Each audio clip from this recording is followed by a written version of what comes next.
ನಮಸ್ತೆ ಟಿವಿ20 ಕನ್ನಡ ವಾಹಿನಿಗೆ ಸ್ವಾಗತ. ಅಧಿವೇಶನ ಆರಂಭದ ವೇಳೆ ರೈತರ ಸಮಸ್ಯೆ, ಉತ್ತರ ಕರ್ನಾಟಕದ ಸಮಗ್ರ ಸಮಸ್ಯೆಗಳನ್ನು ಕೇಂದ್ರವಾಗಿ ಇಟ್ಟುಕೊಂಡು ಸದನದೊಳಗೆ ಮತ್ತು ಹೊರಗೆ ಹೋರಾಟ ಮಾಡ್ತೀವಿ ಅಂತ ಬಿಜೆಪಿಯ ಮುಖಂಡ ಪಿ ರಾಜು ತಿಳಿಸಿದ್ದಾರೆ. ಬೆಳಗಾವಿಯ ಖಾಸಗಿ ಹೋಟೆಲ್ನಲ್ಲಿ ಕೋರ್ ಕಮಿಟಿ ಮಾಡಿದ ಬಳಿಕ ಮಾಧ್ಯಮಗಳ ಜೊತೆ ಮಾತನಾಡಿದ್ದು, ರೈತರ ಪಾಲಿಗೆ ಈ ಸರ್ಕಾರ ಸತ್ತು ಹೋಗಿದೆ. ಸತ್ತು ಹೋಗಿರುವ ಸರ್ಕಾರವನ್ನ ಎಚ್ಚರಿಸುವ ಕೆಲಸ ಬಿಜೆಪಿ ಮಾಡಲಿದೆ. 20,000ಕ್ಕೂ ಅಧಿಕ ರೈತರು ಪಾದಯಾತ್ರೆ ಮೂಲಕ ದೊಡ್ಡ ಹೋರಾಟ ಮಾಡಲಿದ್ದೇವೆ. ಒಬ್ಬ ರೈತನಿಂದ ಕೇವಲ 5 ಕ್ವಿಂಟಲ್ ಮೆಕ್ಕೆಜೋಳ ಮಾತ್ರ ಖರೀದಿ ಮಾಡಿದೆ ಎಂದಿದ್ದಾರೆ. ಸುವರ್ಣಸೌಧವನ್ನು ಕಟ್ಟಿ ಈ ಭಾಗದ ಸಮಸ್ಯೆಗಳ ಬಗ್ಗೆ ಚರ್ಚೆ ಆಗಬೇಕು ಅನ್ನುವಂತಹ ಉದ್ದೇಶದಿಂದ ನಿರಂತರವಾಗಿ ನಡೀತಾ ಇದೆ. ಆದರೆ ಹಿಂದೆ ಎಲ್ಲ ಸದನವನ್ನು ನಡೆದಿದ್ದು ಗಮನಿಸಿದರೆ ಉತ್ತರ ಕರ್ನಾಟಕದ ಸಮಸ್ಯೆಗಳಿಗೆ ಸಮಯ ನಿಗದಿ ಮಾಡೋದೇ 2ನೇ ವಾರದಲ್ಲಿ ಕೊನೆಯ 3 ದಿನ 1 ದಿನ ಅಂತ ಇಡ್ತಾರೆ. ಹಾಗಾಗಿ ಭಾರತೀಯ ಜನತಾ ಪಾರ್ಟಿ ಈ ಸಾರಿ ನಿರ್ಣಯ ಮಾಡಿರುವಂಥದ್ದು, ಮೊದಲ ಪ್ರಾರಂಭದ ದಿನಗಳಲ್ಲಿನೇ ರೈತರ ಸಮಸ್ಯೆ ಮತ್ತು ಸಮಗ್ರ ಉತ್ತರ ಕರ್ನಾಟಕದ ಸಮಸ್ಯೆಗೆ ಒತ್ತು ಕೊಡಬೇಕು ಅನ್ನುವಂಥದ್ದು ನಮ್ಮ ಬೇಡಿಕೆ ಇದೆ. ರಾಜ್ಯಾಧ್ಯಕ್ಷರು, ಪ್ರತಿಪಕ್ಷದ ನಾಯಕರು ಆ ನಿಟ್ಟಿನಲ್ಲಿ ಹೋರಾಟವನ್ನು ಸದನದ ಒಳಗೆ ಹೊರಗೆ ರೂಪಿಸ್ತಾ ಇದ್ದಾರೆ. ಅರ್ಥಪೂರ್ಣವಾದಂತಹ ಚರ್ಚೆ ಆಗಬೇಕು. ಒಬ್ಬ ರೈತ ತಾನು ಬೆಳೆದಿರುವಂತಹ ಉತ್ಪನ್ನವನ್ನು ರಸ್ತೆಯ ಮೇಲೆ ಚೆಲ್ಲಿದ ಅಂದರೆ ರೈತನ ಪಾಲಿಗೆ ಈ ಸರ್ಕಾರ ಸತ್ತು ಹೋಗಿದೆ ಅಂತ ಅರ್ಥ.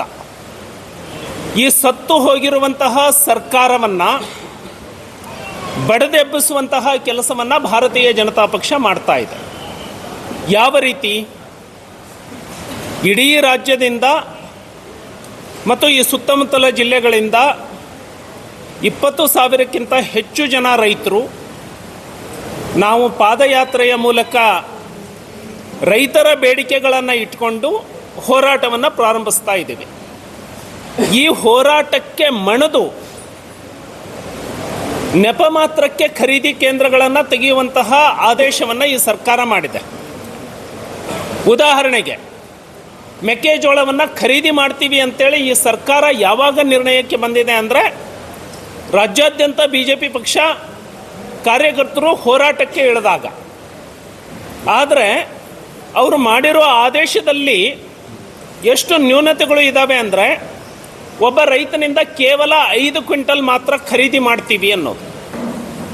ಎರಡನೇದು, ಆ ರೈತ ತನ್ನ 5 ಕ್ವಿಂಟಲ್ ಮೆಕ್ಕೆಜೋಳವನ್ನು ಈ ಸರ್ಕಾರಕ್ಕೆ ಕೊಡಬೇಕು ಅಂದರೆ, ಖರೀದಿ ಕೇಂದ್ರಕ್ಕೆ ಕೊಡಬೇಕು ಅಂದರೆ 150 ಕಿಲೋಮೀಟರ್ ದೂರ ಆತ ಟ್ರಾನ್ಸ್ಪೋರ್ಟ್ ಮಾಡಬೇಕು. ಲಾಜಿಸ್ಟಿಕ್ ವೆಚ್ಚನೇ 20,000 ಬರುತ್ತೆ. ಸೊ 5 ಕ್ವಿಂಟಲ್ಲಿಗೆ 2,400 ಹಿಡಿದ್ರೂ ಕೂಡ 12,000 12,500 ಏನು ಬರುತ್ತೆ ಸರ್ಕಾರದಿಂದ, ಅದಕ್ಕೆ ಇವನು ಲಾಜಿಸ್ಟಿಕ್ಕಿಗೆ 20,000 ಖರ್ಚು ಮಾಡಬೇಕು. ಇದು ಮಾನಗೆಟ್ಟ ಸರ್ಕಾರ, ರೈತ ವಿರೋಧಿ ಸರ್ಕಾರ ಇರುವಂಥದ್ದು. ಹಾಗಾಗಿ ಈ ಸದನ ಉತ್ತರ ಕರ್ನಾಟಕದ ಸಮಸ್ಯೆಯ ಬಗ್ಗೆ ಮತ್ತು ರೈತರ ಸಮಸ್ಯೆಯ ಬಗ್ಗೆ ಕೇಂದ್ರವನ್ನಾಗಿ ಇಟ್ಟುಕೊಂಡು ಸದನದ ಒಳಗೆ ಮತ್ತು ಹೊರಗಡೆ ನಾವು ಹೋರಾಟವನ್ನು ಮಾಡ್ತೇವೆ. ಸದನದ ಒಳಗೆ ಸರ್ಕಾರ ಎಲ್ಲ ಸಮಸ್ಯೆಗಳಿಗೆ ಉತ್ತರವನ್ನು ಕೊಡಬೇಕು. ಕಾಗವಾಡ ಶಾಸಕರು ಆ ವಿಷಯವನ್ನು ಸದನದಲ್ಲಿ ಎತ್ತಿ ಪ್ರತ್ಯೇಕ ಉತ್ತರ ಕರ್ನಾಟಕ ಆಗಬೇಕು. ಆ ವಿಷಯವನ್ನು ಸದನದಲ್ಲಿ ಎತ್ತಿ ಮೇಲೆ ಅವರೇ ಹೇಳಿದರು.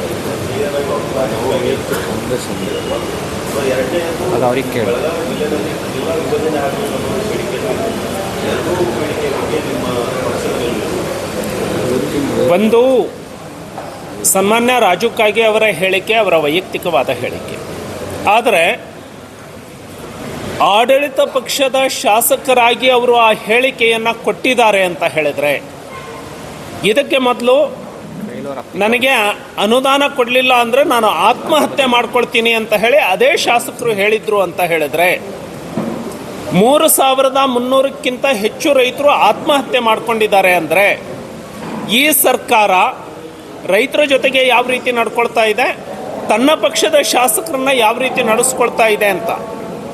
ಹಾಗಾಗಿ ಅದು ರಾಜು ಕಾಗೆ ಅವರ ಹೇಳಿಕೆ ಆಡಳಿತ ಪಕ್ಷದ ಶಾಸಕರ ಹೇಳಿಕೆ ಆಗಿರೋದ್ರಿಂದ ಸರ್ಕಾರದ ಮುಖಕ್ಕೆ ಮಸಿ ಬೆಳೆದಂತೆ ಇದೆ. ಮುಖಕ್ಕೆ ಹೊಡೆದಾಗೆ, ಸರ್ಕಾರದ ಮುಖಕ್ಕೆ ಹೊಡೆದಾಗೆ ಅದಕ್ಕೆ ನಾವು ಯಾವತ್ತಿಗೂ ಕೂಡ ಅಖಂಡ ಕರ್ನಾಟಕದ ಧ್ವನಿ, ಉತ್ತರ ಕರ್ನಾಟಕಕ್ಕೆ ತಾರತಮ್ಯ ನಿಲ್ಲಬೇಕು.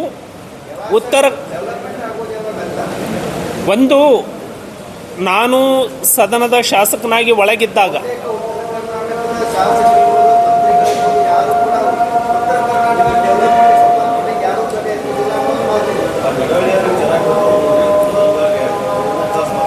ಇಲ್ಲ, ರೈತ ಧ್ವನಿ ಅಂತ ಹೇಳಿ ಒಂದು ಪುಸ್ತಕವನ್ನೇ ತಂದಿದ್ರು ನಡಹಳ್ಳಿಯವರು.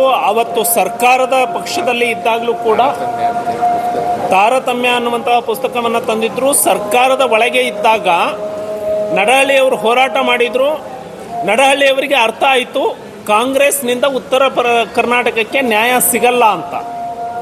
ಸನ್ಮಾನ್ಯ ರಾಜ್ಯಾಧ್ಯಕ್ಷರು ಮತ್ತು ಪ್ರತಿಪಕ್ಷದ ನಾಯಕರು ಏನು ಹಿಂದೆ ಎಲ್ಲ ನಾಟಕ ನಡೀತಾ ಇತ್ತು, ಉತ್ತರ ಕರ್ನಾಟಕಕ್ಕೆ ನೆಪ ಮಾತ್ರಕ್ಕೆ ಇಲ್ಲಿ ಸದನ ನಡೆಸೋದು, ಇದು ಹೇಗಾಗಿದೆ ಅಂದರೆ ಈ ಸದನದಲ್ಲಿ ಗೋವಾ ಟೂರ್ ಮಾಡೋದಕ್ಕೆ ಬೆಳಗಾವಿಯ ಸುವರ್ಣಸೌಧ ಗೋವಾ ಟ್ರಿಪ್ಪಿಗೆ ಲಾಂಚ್ ಪ್ಯಾಡ್ ಆಗಬಾರ್ದು. ಅದಕ್ಕೆ ಮಾನ್ಯ ಪ್ರತಿಪಕ್ಷದ ನಾಯಕರು, ರಾಜ್ಯಾಧ್ಯಕ್ಷರು ಸದನದ ಪ್ರಾರಂಭದಿಂದ ಮೊದಲು ಉತ್ತರ ಕರ್ನಾಟಕದ ಸಮಸ್ಯೆಯ ಚರ್ಚೆ, ಇದು ನಮ್ಮ ಆದ್ಯತೆ ಇದೆ. ಒಂದು, ಉತ್ತರ ಕರ್ನಾಟಕದ ಚರ್ಚೆಗಳು ಆದ ಮೇಲೆ ಸರ್ಕಾರ ಸದನದ ಒಳಗೆ ಉತ್ತರ ಕೊಡುವಂತಹ ವಾತಾವರಣ ತಂದರೆ, ಇಲ್ಲಿವರೆಗೆ ಸರ್ಕಾರ ಏನು ಮಾಡಿದೆ, ಉತ್ತರ ಕೊಡೋದ್ರಿಂದನೇ ನುಣುಚಿಕೊಂಡಿದೆ.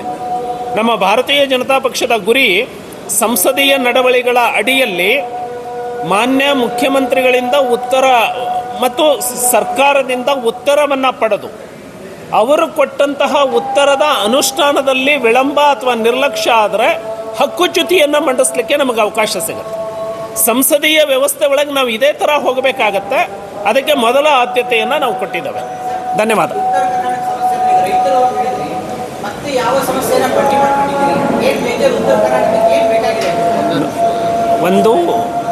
ಒಂದು ನಮ್ಮ ಪಕ್ಷದ ಸದನದ ಒಳಗೆ ಯಾವ ಪಟ್ಟುಗಳನ್ನು ಹಾಕಬೇಕು ಅವುಗಳನ್ನು ಈಗಲೇ ಹೇಳೋದಕ್ಕಾಗೋದಿಲ್ಲ. ಅದು ಶಾಸಕಾಂಗ ಪಕ್ಷ, ಅದರಲ್ಲಿ ಚರ್ಚೆ ಆಗತ್ತೆ. ಚರ್ಚೆ ಆದಮೇಲೆ ಹೋರಾಟದ ಸ್ವರೂಪ ಇರುತ್ತೆ. ಹಾಗಾಗಿ ಅದನ್ನು ನಾನು ಹೇಳುವಂಥದ್ದು ಸರಿಯಲ್ಲ.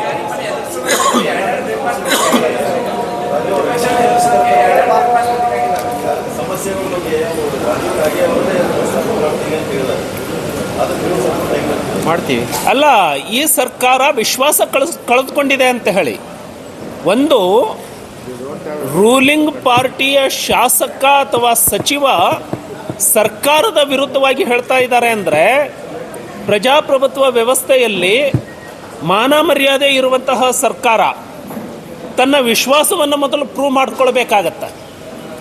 ಒಬ್ಬ ರೂಲಿಂಗ್ ಪಾರ್ಟಿಯ ಶಾಸಕ ಹೇಳ್ದ ಅಂತ ಹೇಳಿದ್ರೆ ಅದು ಅವಿಶ್ವಾಸ ಇದ್ದ ಹಾಗೆ. ಈ ಸರ್ಕಾರ ವಿಶ್ವಾಸ ಕಳ್ಕೊಂಡಿದೆ ಅಂತ ಹೇಳಿ. ಹಾಗಾಗಿ ಎರಡನೇದು, ತಾವು ಹೇಳಿದ್ರಿ ನಾಟಿ ಕೋಳಿ ತಿನ್ನೋದಕ್ಕೆ ಇರುವಂತಹ ಸಮಯ ಮತ್ತು ಆಸಕ್ತಿ ರೈತರ ಬಗ್ಗೆ ಈ ಸರ್ಕಾರಕ್ಕೆ ಇಲ್ಲ. ರೈತನ ಆತ್ಮಹತ್ಯೆಗಿಂತ ಸಿದ್ದರಾಮಯ್ಯನವರಿಗೆ ನಾಟಿ ಕೋಳಿ ರುಚಿ ಆಯ್ತಾ? ರೈತ ಬೀದಿಯಲ್ಲಿ ಬಿದ್ದಿರುವಾಗ ನಿಮಗೆ ನಾಟಿ ಕೋಳಿ ಹೇಗೆ ರುಚಿ ಹತ್ತತ್ತೆ? ಇದನ್ನು ನಾನು ಕೇಳ್ತಾ ಇಲ್ಲ, ಜನಸಾಮಾನ್ಯರು ಕೇಳ್ತಾ ಇದ್ದಾರೆ.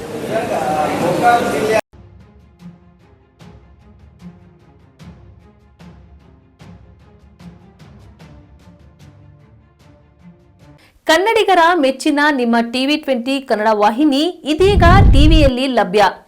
ಕರ್ನಾಟಕ ಮತ್ತು ದೇಶ ವಿದೇಶದ 360 ಡಿಗ್ರಿ ಸುದ್ದಿ ವಿವರವನ್ನ ಪಡೆಯುವುದಕ್ಕೆ TV20 ವಾಹಿನಿಯನ್ನು ಲೈಕ್ ಮಾಡಿ, ವಿಡಿಯೋಗಳನ್ನು ಶೇರ್ ಮಾಡಿ, ಕಮೆಂಟ್ ಮಾಡಿ, ಸಬ್ಸ್ಕ್ರೈಬ್ ಮಾಡಿ. HCN ಕೇಬಲ್ 842 ನಂಬರ್ನಲ್ಲಿ ಹುಕ್ಕೇರಿ ತಾಲೂಕು ಹಾಗೂ ಸಂಕೇಶ್ವರದ ಸುತ್ತಮುತ್ತಲಿನ ಹಳ್ಳಿಗಳಲ್ಲಿ ಲಭ್ಯ. PCN ಕೇಬಲ್ 129 ನಂಬರ್ನಲ್ಲಿ ಹಾರುಗೆರೆ ಸುತ್ತಮುತ್ತಲಿನ ಹಳ್ಳಿಗಳಲ್ಲಿ ಲಭ್ಯ. ರಾಯಬಾಗ್ ಡಿಜಿಟಲ್ ಚಾನೆಲ್ ಕೇಬಲ್ 80ನೇ ನಂಬರ್ನಲ್ಲಿ ರಾಯಬಾಗ ತಾಲೂಕಿನ ಸುತ್ತಮುತ್ತಲಿನ ಹಳ್ಳಿಗಳಲ್ಲಿ ಲಭ್ಯ. ಯುಡಿಸಿಎನ್ ಕೇಬಲ್ ನೆಟ್ವರ್ಕ್ ಉಗಾರ ಸುತ್ತಮುತ್ತಲಿನ ಹಳ್ಳಿಗಳಲ್ಲಿ ನಿಮ್ಮ ಟಿವಿ 20 ಕನ್ನಡ ವಾಹಿನಿಯೂ ಲಭ್ಯ.